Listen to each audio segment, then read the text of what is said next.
En Romanos capítulo 1, versículo 20 dice que la creación dan manifestación y glorifican al Señor, pues está escrito de la siguiente manera: porque las cosas invisibles de Dios, su eterno poder y deidad, y sus atributos están claramente patentizados en las cosas creadas por Dios. Pues a través de la ciencia nosotros descubrimos las maravillas del Señor, lo inteligente y lo bien ordenado que es este mundo, esas maravillosas obras que parten de nuestro gran creador Elohim. Esto es maravilloso. La ciencia no te quita el pensamiento crítico, la ciencia no te lleva a anular el sentido común. La ciencia, o la palabra de Dios, mejor dicho, no te quita eso, te lleva a combinar el conocimiento. Una de las grandes, podríamos decir, de las grandes sabidurías que se desató en el siglo de la era moderna o de la Edad Media, es que los grandes hombres de aquellos tiempos, como Leonardo da Vinci, Blaise Pascal, Charles Babbage, Gottfried Lenny, Isaac Newton, Michael Faraday, Gottfried Lenny y Robert Boyle y también James Clerk Maxwell, estos eran hombres de Dios. Y estos hombres decían que en la palabra de Dios nosotros tenemos un adelanto para escudriñar en las obras que Él creó, el conocimiento, que es la ciencia, y poder descubrir las grandes maravillas y los grandes prodigios del Señor creado en toda esta manifestación que nosotros llamamos la gran naturaleza, en todo lo que vemos, los árboles, los animales y el ser humano. Cada vez que escudriñamos y profundizamos y hacemos descubrimiento a través de la ciencia en las obras creadas por Dios, podemos glorificar al Señor. Y esto es maravilloso porque vemos que sí, las cosas que el Señor creó y dejó ahí es para que tú uses tu intelecto, es para que tú uses tu inteligencia y te des cuenta que Dios no está en pleito con la ciencia, que al contrario, la ciencia verdadera lleva a Dios. Como decía el gran biólogo y el gran científico, nuestro hermano, se llamaba Luis Pastor: un poco de ciencia te conduce al ateísmo, pero mucha ciencia te conduce al Señor. Robert Bacon también y Francis Bacon lo decían también de la siguiente manera: un poco de filosofía y un poco de ciencia te posterna al ateísmo, pero mucha ciencia te obliga a creer en Dios.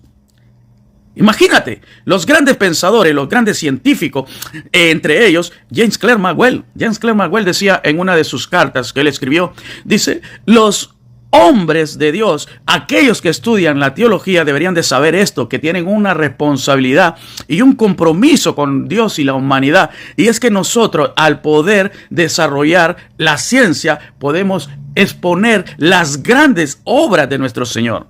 Y no en balde, nosotros cuando vemos la historia, vemos a todos esos grandes hombres que en su mayoría de libros dejaron estos mensajes plasmados, donde el mismo James Clerk Maxwell decía: el hombre teólogo también debería estudiar la ciencia. ¿Por qué lo decía James Clerk Maxwell? Porque James Clerk Maxwell era un gran científico, el que ayudó para todo lo que hoy conocemos como las mediciones de dataciones a través de todos los que son los diagramas y todo eso, esas mediciones que hacemos, incluso que han contribuido para el avance y el progreso de la humanidad. Por ejemplo, gracias a los descubrimientos de James Clerk Maxwell, nosotros podemos medir la edad del universo. Gracias a ese descubrimiento que James Clerk Maxwell hizo, podemos hacer las mediciones. Por ejemplo, lo que conocemos como la datación de fondo de microondas para medir el universo y su edad, lo hacemos por ese método que se desarrolló en base de las leyes de Maxwell.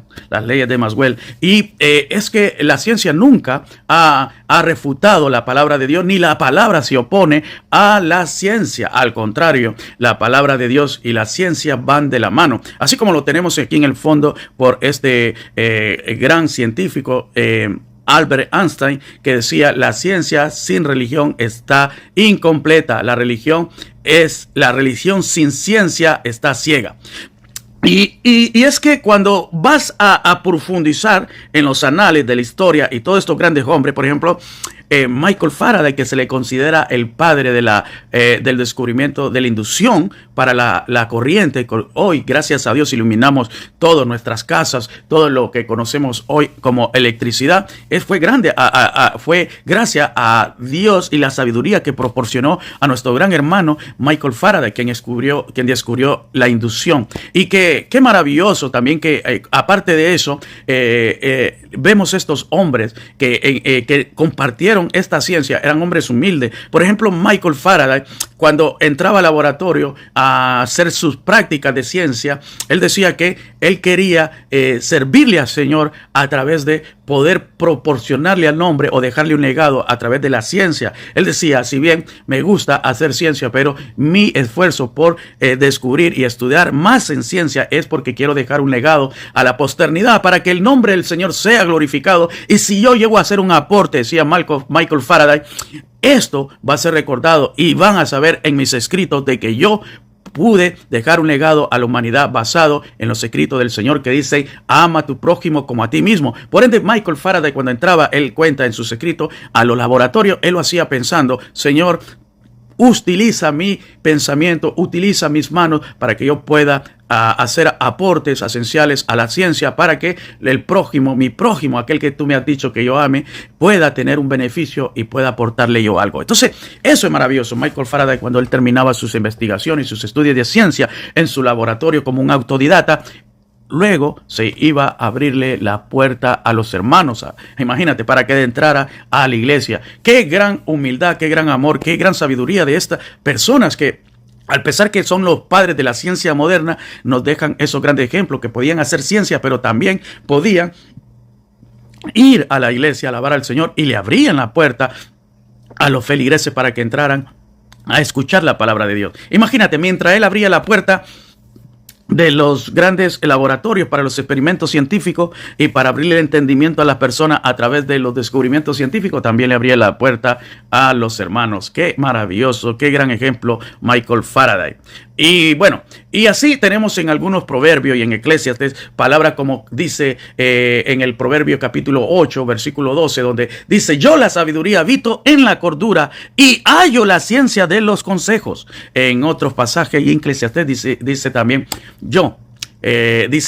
no es bueno el corazón sin ciencia. Quien busca la ciencia y busca, dice, la inteligencia en su alma. Entonces, estos proverbios están ahí marcados también, dejándonos algo escrito, algo maravillados también, de que la palabra de Dios siempre ha estado al favor de la ciencia. En Proverbios capítulo 3, 19 al 20, nos dice que de su boca proviene la sabiduría, la inteligencia y toda ciencia.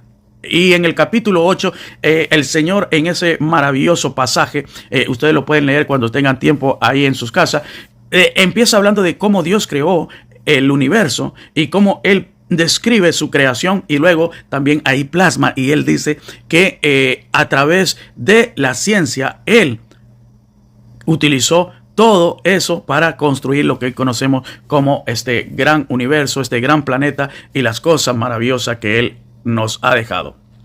La palabra ciencia en la etimología es conocimiento, si bien también es epísteme, y también nos lleva a identificar la palabra comprensión, entendimiento, y entre otras variantes que también se dice es sobre o acerca de algo. Por eso la palabra ciencia es conocimiento, comprensión, entendimiento sobre o acerca de algo. Así que ciencia, eso es lo que significa. Por ende, podemos entender este lenguaje maravilloso que cuando el hombre está descubriendo, al pesar que está descubriendo en la naturaleza muchas cosas inconocibles, cuando se descubren y la interpretación que entendemos, debemos ver dónde esos descubrimientos calzan, y muchos de los descubrimientos que hemos encontrado hoy a través de la ciencia nos apuntan y nos dejan estas afirmaciones corroboradas escriturales. Por ejemplo, en el libro de Job, capítulo 38, versículo 33, antes de que los griegos estuvieran esa gran